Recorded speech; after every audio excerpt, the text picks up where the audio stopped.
January 1946. The air is cold, crisp, and sharp with the scent of oil and exhaust. A solitary P-51 Mustang roars down a cracked, frost-lined runway in a small American airfield, its polished aluminum skin gleaming under a pale winter sun. The engine's deep rumble echoes across abandoned hangars, once bustling with mechanics and pilots preparing for battle in distant skies.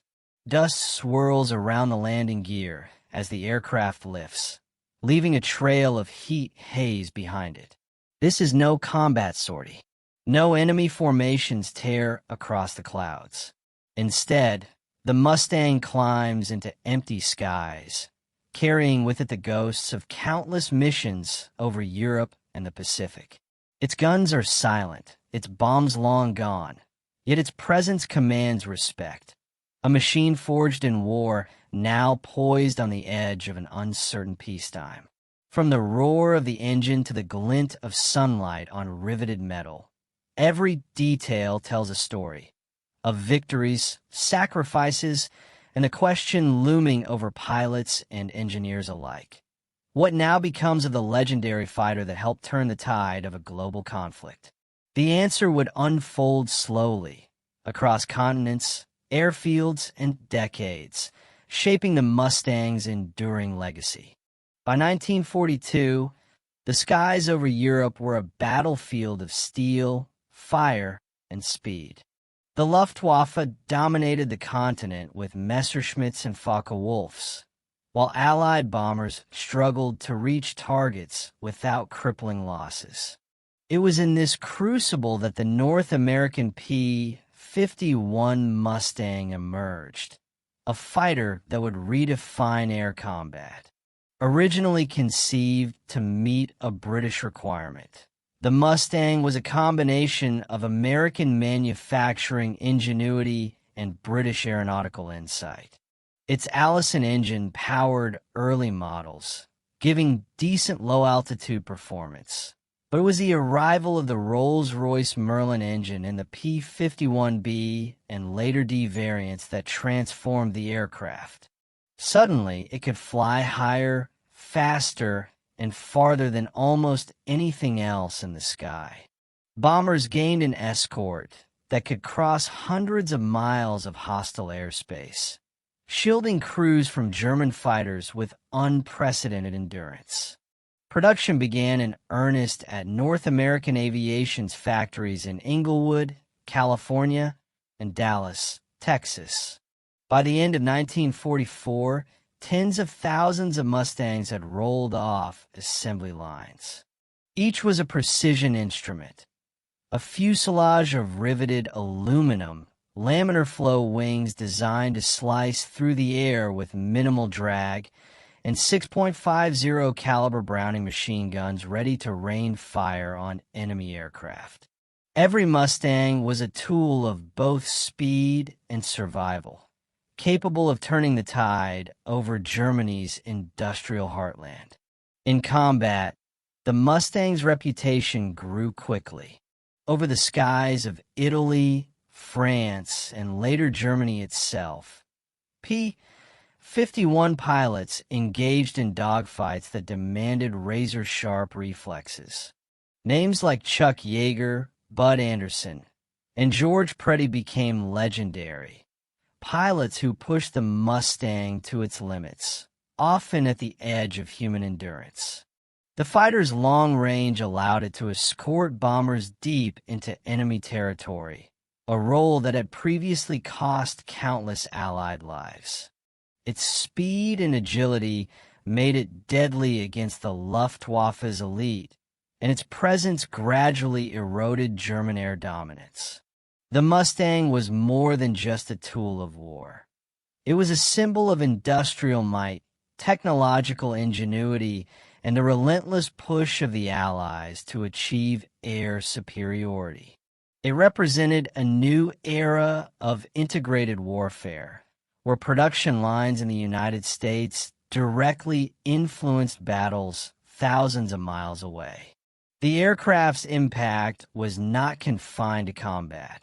It reshaped strategy, forcing German commanders to rethink air defense and prioritize survival over offensive engagement. By 1945, the war in Europe was drawing to a close. Mustangs had logged millions of flight hours, claimed tens of thousands of enemy aircraft, and protected bomber formations and missions that spanned entire continents. In the Pacific, Mustangs flew long-range missions against Japanese positions, providing close air support for Marines and Army units during the island-hopping campaigns. They carried not just fuel and ordnance, but the hopes and lives of pilots who trusted their lives to aluminum wings and Merlin power plants. Yet, even as the war ended, the Mustang story was far from over. Its very success created new challenges. What would become of an aircraft designed for total war when the guns were silent and the skies were no longer contested?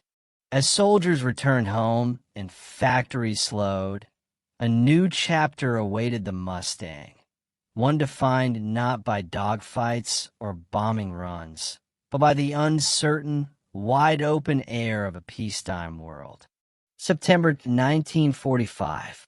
The guns had fallen silent. The skies that had once roared with the staccato bursts of .50 caliber machine guns were now still, broken only by the distant hum of returning transport aircraft. Millions of soldiers returned home. Factories that had churned out warplanes, tanks, and artillery slowed to a cautious halt. Among the vast fleets of military hardware sitting idle on tarmacs and airfields, thousands of P-51 Mustangs waited, a fighter that had once been the spearhead of Allied air power, now rendered temporarily obsolete by peace. The United States Army Air Forces, soon to become the independent U.S. Air Force in 1947, faced a unique challenge. It had invested heavily in cutting-edge fighters, bombers, and pilot training programs, but the end of the war meant massive surplus. Decisions had to be made. Which aircraft would remain in service, which would be mothballed, and which would be sold or transferred to foreign allies. The Mustang, versatile and robust, occupied a curious position. Though still technologically competitive, new jet aircraft were emerging, promising higher speeds and altitudes. The P-51, designed for propeller-driven combat, was suddenly facing obsolescence in the era of the jet. Yet the Mustang was not immediately retired. In the late 1940s, several hundred aircraft were kept in active service. They flew air defense patrols over the continental United States and Europe, participated in training exercises, and served as test beds for new aviation tactics. Overseas, the U.S. began transferring surplus Mustangs to Allied air forces as part of military assistance programs. The British Royal Air Force, the Royal Australian Air Force, and air forces in France, Belgium, and China received shipments. These aircraft would continue to see operational use for years, filling gaps left by wartime attrition and new post-war conflicts. For the pilots who had flown them in combat, the Mustang became a symbol of both triumph and transition. Many returned to civilian life, leaving behind the adrenaline of combat for jobs, families, and a nation trying to rebuild. Others remained in the military, tasked with instructing a new generation of aviators or ferrying aircraft to distant airfields. The Mustang, once the centerpiece of aerial dogfights, now served as a bridge between wartime experience and peacetime duties, a constant reminder of the war that had just ended. Meanwhile, manufacturers faced their own challenges. North American aviation and its counterparts pivoted to civilian aircraft and commercial contracts. Yet the P-51 remained a point of pride. Its aerodynamic design, reliability, and versatility caught the attention of private pilots and flying enthusiasts. In the United States, surplus Mustangs began to appear in sales listings, often advertised to flying clubs or wealthy individuals who could afford a warplane. The aircraft that had once carried young Americans over enemy territory was now poised to enter the strange, exhilarating world of civilian aviation, air shows, long-distance flights, and, eventually, air racing. The post-war world also presented logistical challenges. Maintenance crews, previously accustomed to wartime urgency, now had to manage storage, preservation, and transportation of hundreds of aircraft. Hangars that once vibrated with the hum of relentless activity fell silent. Yet mechanics and engineers continued to work, ensuring that each Mustang remained airworthy, even if it would not see combat again. The aircraft themselves, designed for speed, maneuverability, and endurance, had to adapt to a new reality. Long periods of storage, sporadic flights, and a transition from war machines to symbols of innovation and achievement. By 1947, the transformation was unmistakable. Jets like the P-80 Shooting Star began to dominate frontline roles, while the Mustang's versatility found new niches: training, foreign assistance, and increasingly civilian use. The world was no longer defined by global war, but by a tense peace, rapid technological advancement, and a growing fascination with the possibilities of aviation beyond combat. In this uncertain era, the Mustang would chart a path few could have anticipated, becoming not only a relic of wartime glory, but a vessel for human ambition, ingenuity, and passion for flight. The stage was set. The war had ended, but the story of the P-51 Mustang was far from complete. Its journey into peacetime would reveal new roles, challenges, and triumphs that mirrored the changing world around it. For the men who had flown the Mustang through Europe, the Pacific, and countless missions of life and death stakes, the end of the war brought a strange mixture of relief and restlessness. Pilots who had spent years chasing enemy fighters or escorting bombers suddenly found themselves landing on quiet airfields, engines throttled back, the sky above empty of threats. Some returned to civilian life, trading flight suits for business suits, but the bond with the Mustang lingered. The aircraft had been more than a machine. It had been a partner in survival. Its responsiveness, the whine of its Merlin engine, and the tactile feedback of its controls had become extensions of the pilot's instincts. To walk away was difficult. Many sought ways to keep flying. A small number of veterans joined the newly formed U.S. Air Force, transferring their combat hone skills to training roles or peacetime patrols. Others bought surplus aircraft themselves, eager to recapture the thrill of speed, maneuvering, and the intimate connection between man and machine. Yet the human story of the Mustang extended beyond those who flew it in combat. Ground crews, engineers, and mechanics faced a different transition. They had maintained engines under the pressure of wartime urgency, repaired fuselages under threat of air raids, and watched lives hang in the balance on the runway. Post-war, they applied the same meticulous care to preservation. ensuring that each aircraft remained functional and safe in a peacetime environment. Their work would prove crucial to the Mustang's survival as it shifted from battlefield icon to cultural legend.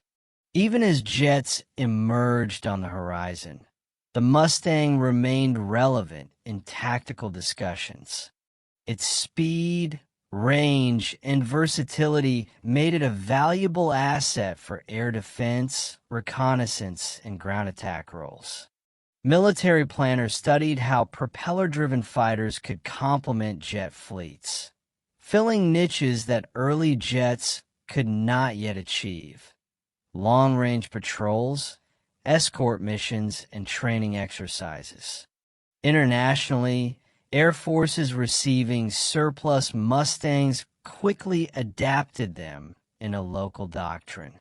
In Europe, where countries were rebuilding their militaries from scratch, the P-51 became a backbone for air policing, reconnaissance, and tactical defense. In Asia, air forces in China and India relied on the Mustang to patrol vast territories and secure post-war borders.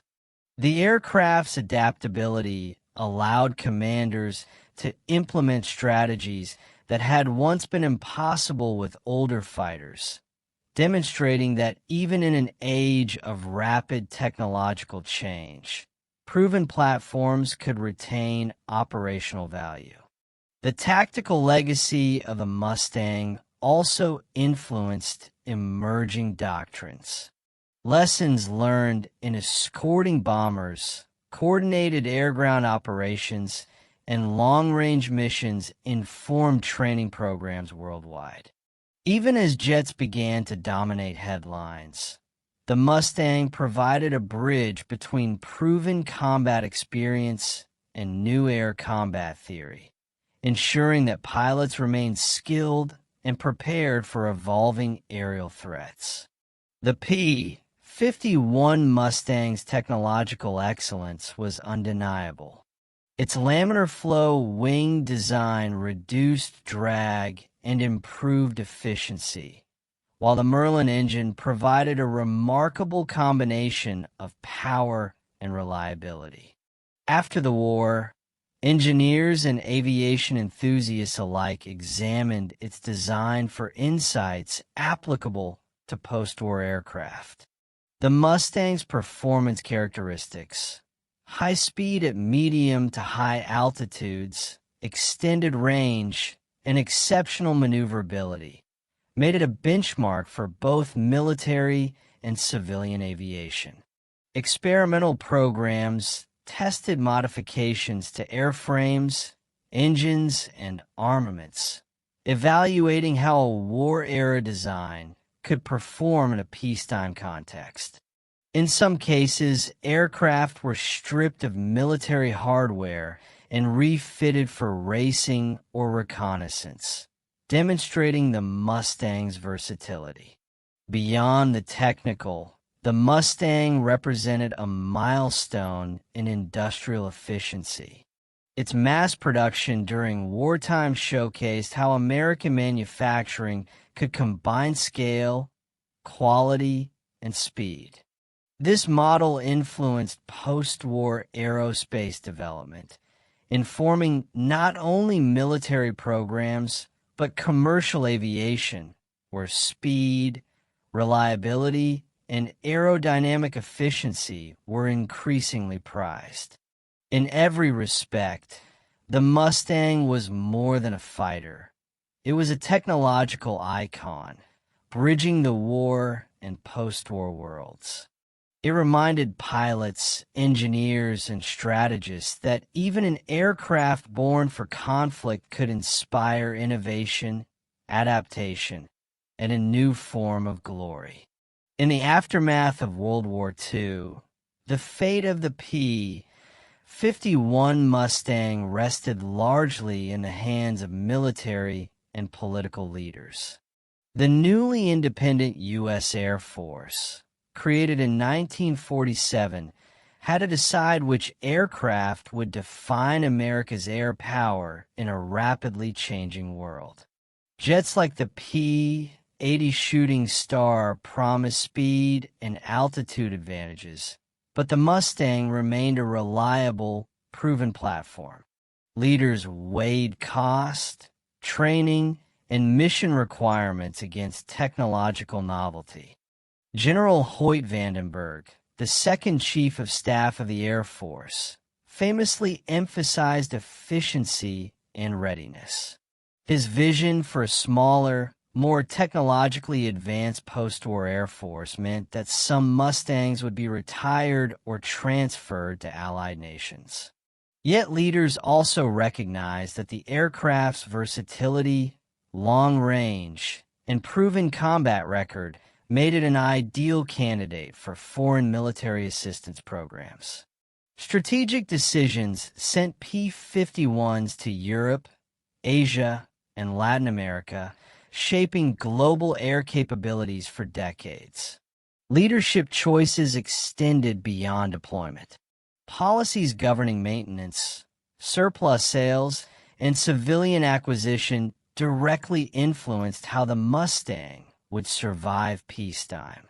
By allowing veterans, flying clubs, and civilian enthusiasts access to the aircraft, leaders unintentionally sowed the seeds for a post-war culture that would embrace the Mustang as a symbol of freedom, skill, and technological pride.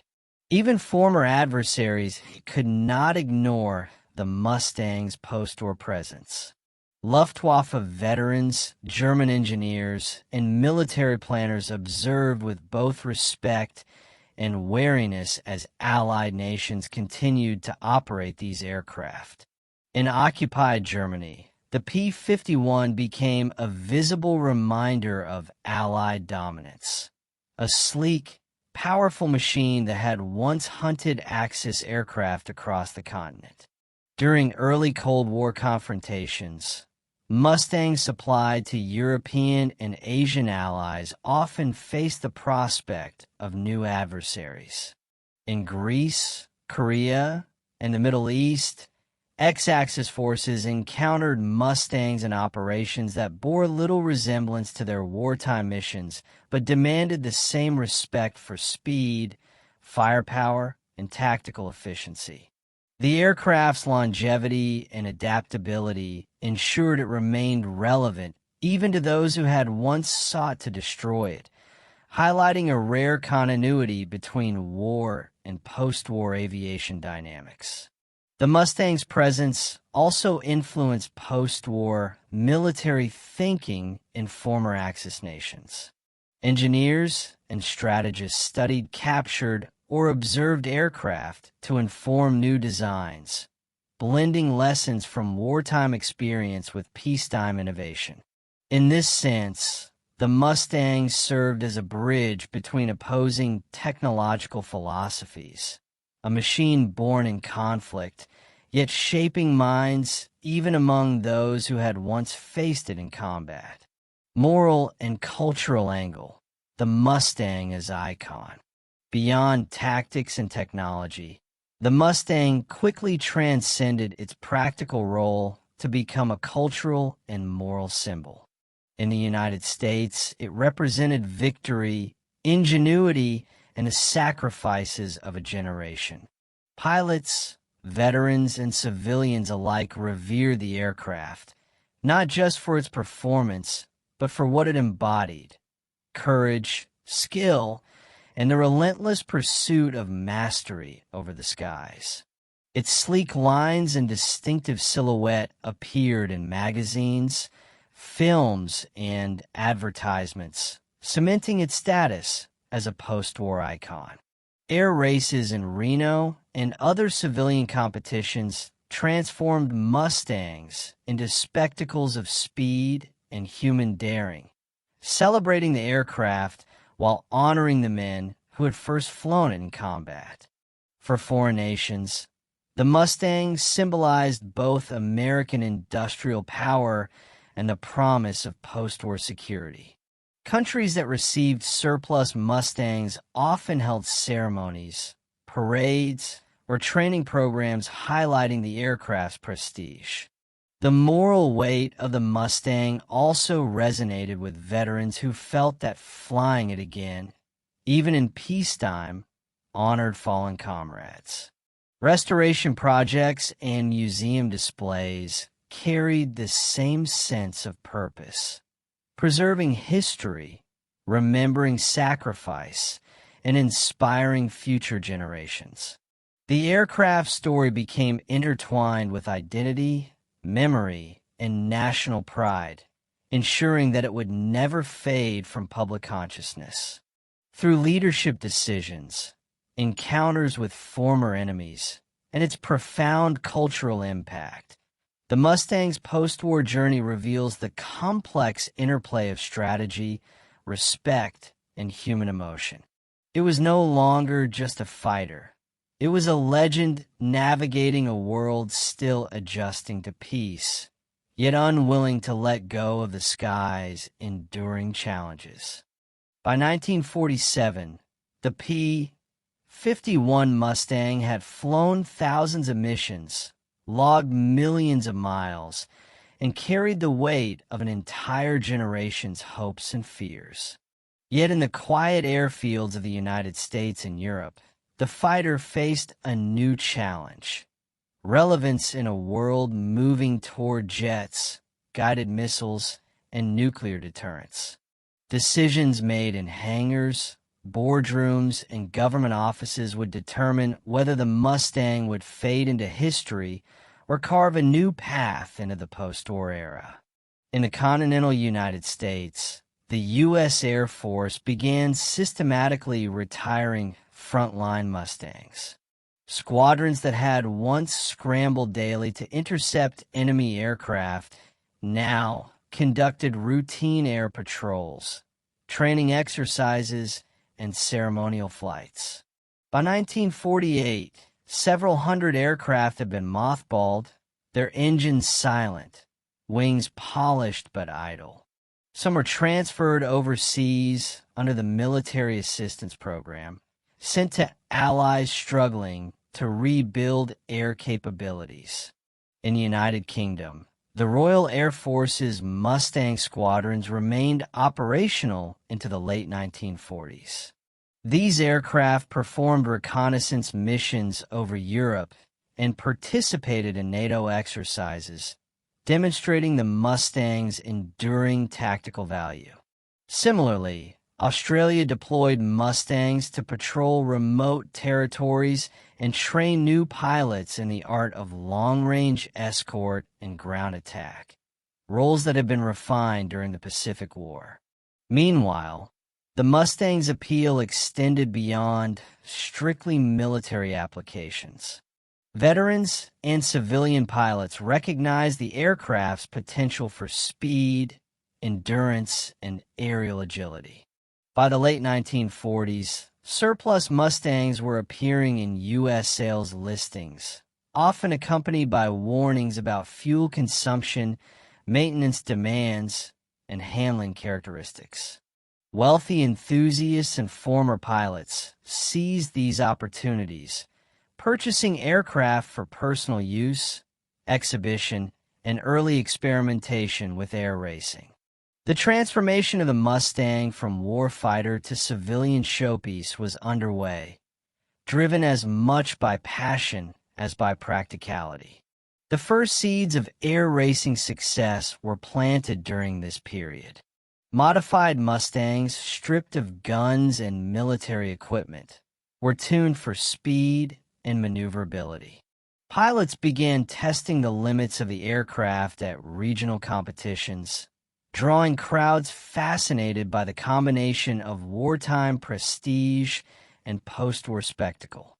These early races were not only a proving ground for human skill and engineering ingenuity, they were a critical turning point, signaling that the Mustang story would continue far beyond its original military purpose. At the same time, logistical and technological challenges defined this era. Maintaining an aircraft designed for relentless combat was no small task. Engines required careful attention, airframes demanded precise inspections, and flight characteristics had to be relearned in the absence of combat urgency. Enthusiasts and former military crews became the custodians of the Mustang, preserving its legacy through meticulous care and adaptation. Their efforts ensured that the aircraft could survive not just in museums or on paper, but in the sky itself, a living, breathing testament to the ingenuity that had created it. The Mustang's transformation was also a matter of timing. Jets were becoming faster and more powerful, yet they were expensive, less forgiving for inexperienced pilots, and limited in availability. In this window, the P-51 offered a bridge between the last era of piston-driven combat and the emerging age of jet dominance. Its speed, range, and reliability made it a practical choice for nations rebuilding their air forces, for training new pilots, and for daring civilians seeking thrills in post-war skies. The cumulative effect of these transitions, retirement from U.S. squadrons, foreign deployment, and the nascent civilian adoption, represented the Mustang's first true turning point. It was no longer a weapon of global conflict alone. It was becoming a cultural artifact, a technological benchmark, and a symbol of human ambition. By the early 1950s, the aircraft's role in combat might have been winding down, but its influence and legacy were accelerating, setting the stage for the next chapter in which the Mustang would dominate air racing, inspire generations of pilots, and secure a permanent place in aviation history. The 1950s marked a decisive transformation for the P-51 Mustang. Jets had claimed the front lines. Propeller-driven fighters were increasingly relegated to secondary roles, and the skies of combat had changed forever. Yet for the Mustang, a new kind of battle awaited. Not against enemy aircraft, but against speed itself, against the limits of man and machine. Air racing would become the arena in which this legendary fighter would secure immortality. The Reno Air Races, established in the early 1960s but foreshadowed by post-war competitions, became the Mustang's proving ground. Pilots, often former military aviators with intimate knowledge of the aircraft's capabilities, modified engines, streamlined airframes, and optimized aerodynamics. Each aircraft was tuned meticulously, stripped of unnecessary weight, and fitted with advanced fuel systems. The Mustang's Merlin engine, honed in combat, now roared with renewed ferocity, capable of speeds exceeding 450 miles per hour in these competitions. Crowds marveled at the silver birds darting across the sky, their wingtips glinting in the sun. A living echo of wartime heroics transformed into peacetime spectacle. At the same time, Mustangs continued to serve internationally. Air forces in Europe, South America, and Asia used them well into the 1950s and early 1960s, often as trainers, reconnaissance platforms, or for territorial defense. In conflicts like the Korean War, some Mustangs saw limited combat in forward air control and close air support roles, demonstrating that the aircraft's design retained relevance even in a rapidly modernizing military environment. Preservation efforts also began to take shape. Aviation enthusiasts, historians, and veterans groups recognized the Mustang as more than just a warplane. It was a cultural icon and a technological masterpiece. Museums across the United States and Europe began acquiring and restoring aircraft, carefully reconstructing engines, repairing airframes, and ensuring historical accuracy. Some were restored to flight status, while others became static exhibits, allowing new generations to witness the aircraft that had once dominated skies over Europe and the Pacific. The combination of air racing, international service, and preservation created a second climax in the Mustang story. Whereas its first turning point had been the transition from frontline combat to peacetime roles, this phase marked the full establishment of its post-war identity. It was no longer simply a machine. It had become legend. It embodied human ingenuity, daring, and the ability to adapt.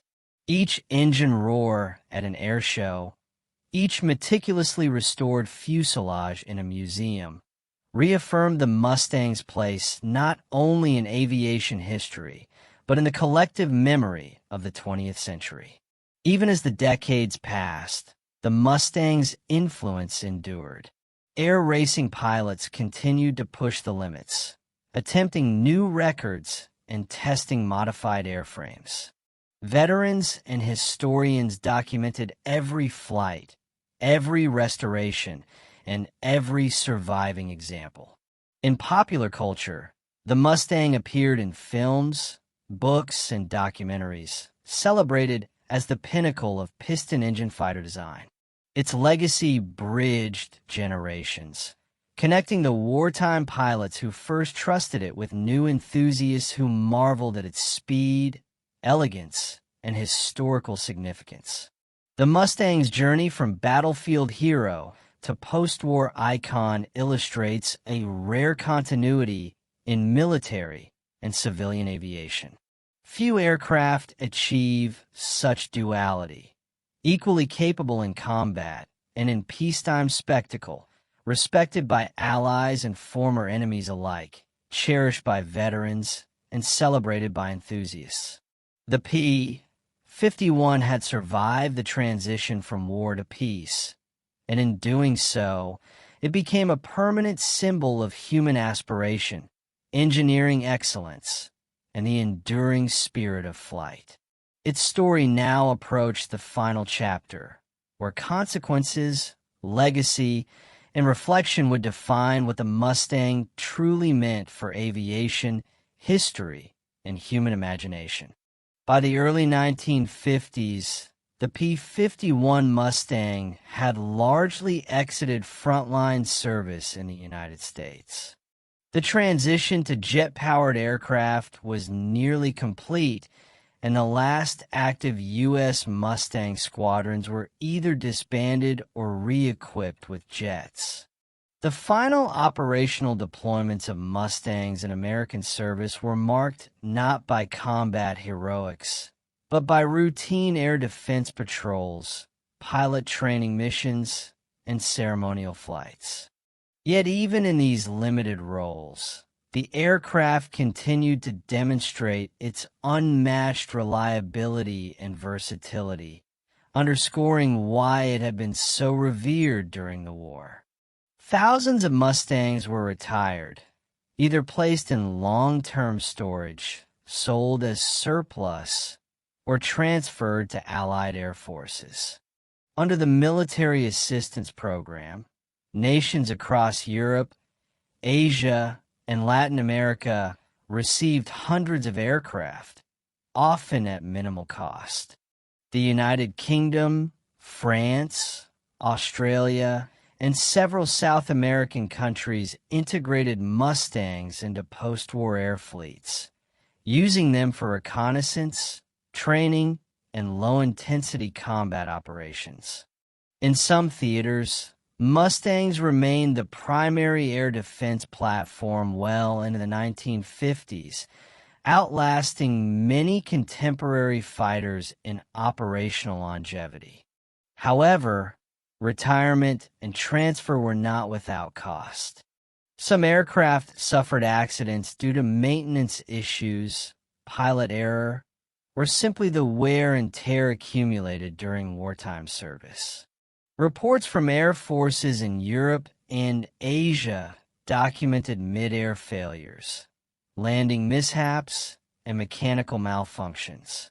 While exact numbers varied, historical records suggest that hundreds of Mustangs were lost in non-combat incidents during the post-war period, a testament both to the challenges of maintaining high-performance warplanes in peacetime and to the aircraft's continued demanding nature.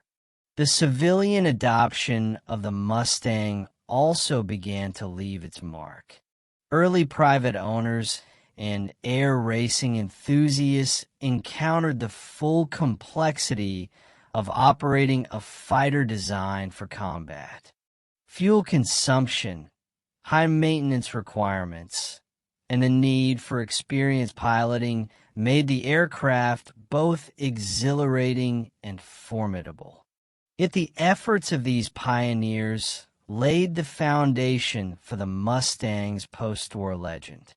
Each successful flight, each race won, and each meticulously restored airframe reinforced the aircraft's reputation as more than a relic. It was a living testament to human skill and engineering achievement. Quantitative evidence of the Mustang's post-war reach is striking. By the mid-1950s, over 1,000 Mustangs have been transferred internationally, while hundreds were in private hands or museum collections in the United States. Flight hours continued to accumulate, both in training and in recreational contexts, extending the aircraft's operational legacy far beyond its original combat missions. Its presence influenced air tactics, pilot training, and even industrial practices, as maintenance crews and engineers adapted wartime skills to peacetime challenges. Culturally, the Mustang's continued operation reinforced its symbolic power. For veterans, seeing these aircraft fly again, whether at air shows, in training, or in competitions, was a reminder of both personal achievement and collective sacrifice. For international allies, the Mustang served as a tangible link to American industrial and military support, projecting power and prestige even in a world striving for peace. And for the general public, the aircraft became a source of fascination, admiration, and inspiration, bridging the gap between wartime history and peacetime ambition. In short, the immediate aftermath of World War II saw the Mustang evolve from a war machine into a versatile tool of military assistance, training, and civilian ingenuity. Its operational impact did not end with the cessation of hostilities. Instead, it shifted, adapting to new roles, new environments, and new challenges, ensuring that the Mustang's legacy would be measured not only in enemy aircraft destroyed, but in decades of continued flight and human engagement.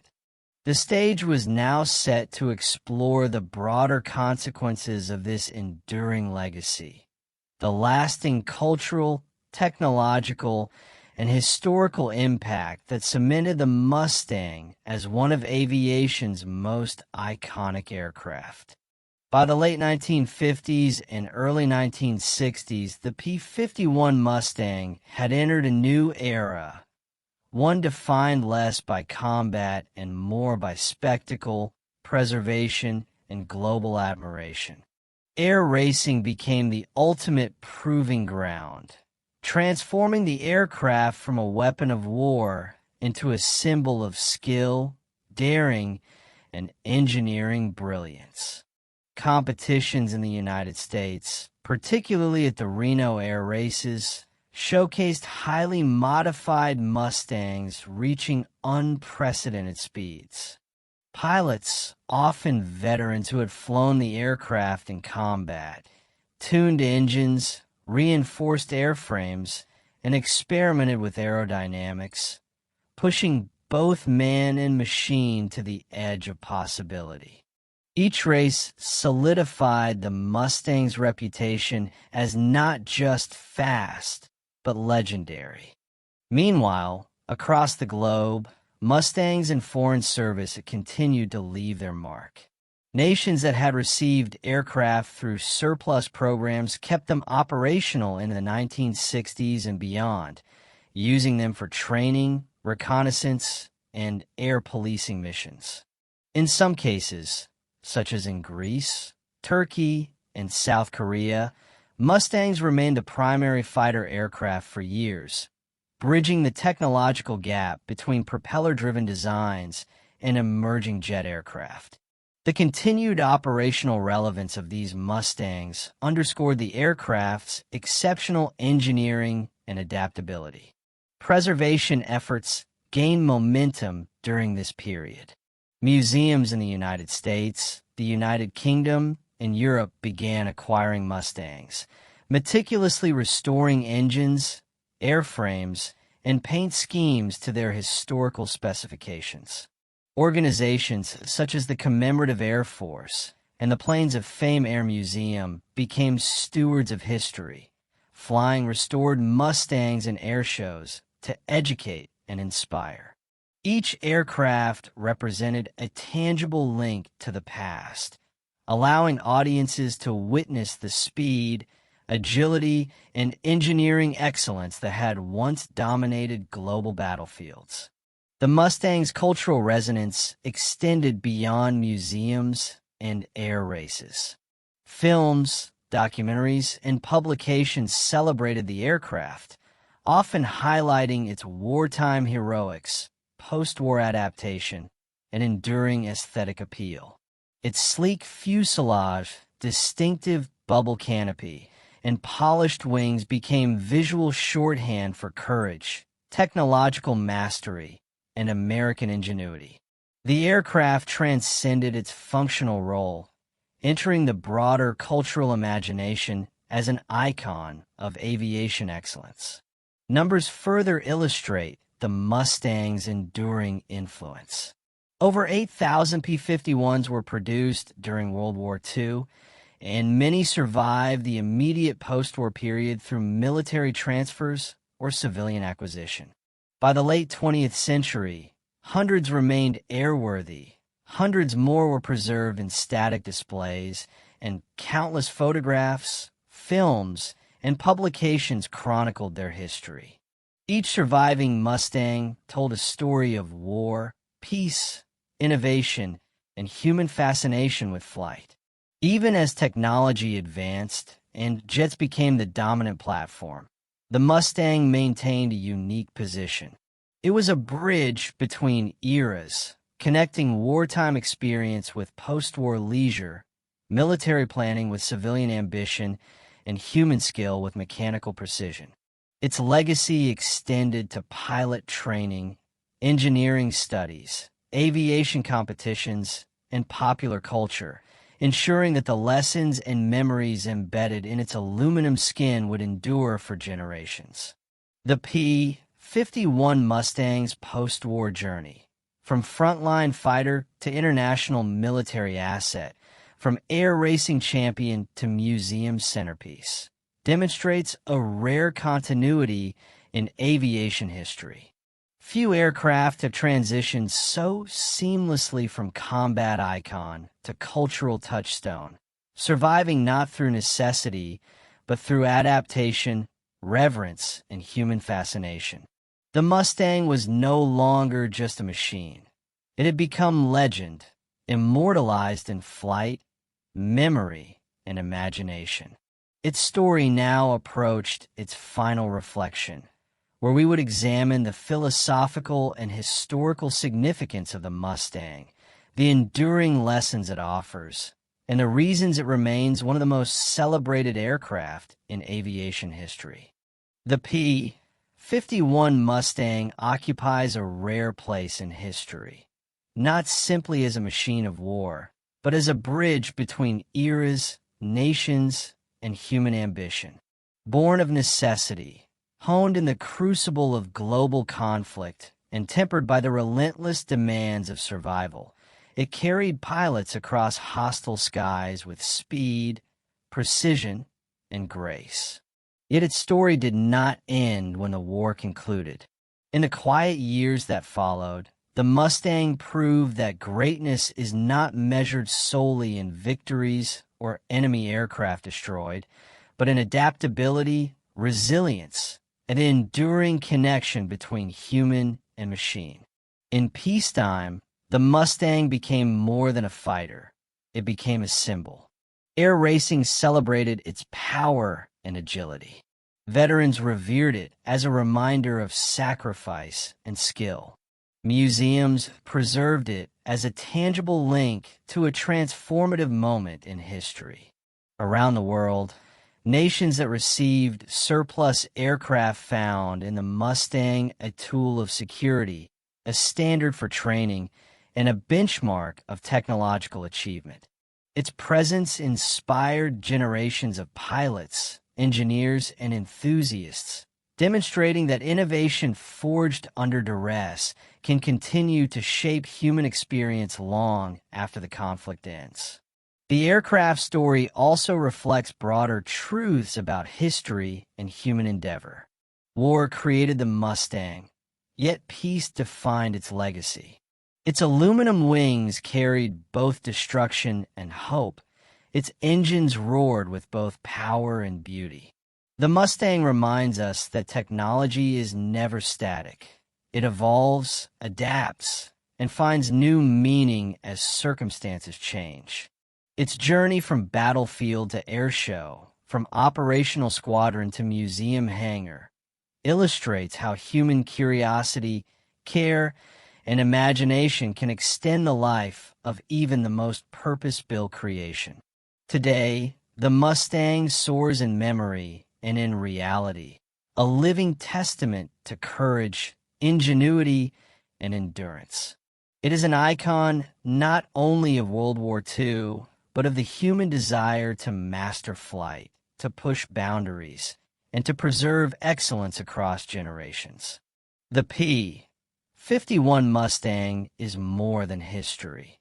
It is a story of transformation, a mirror of human ambition, and a legend that continues to inspire every time its Merlin engine ignites and its wings cut through the sky.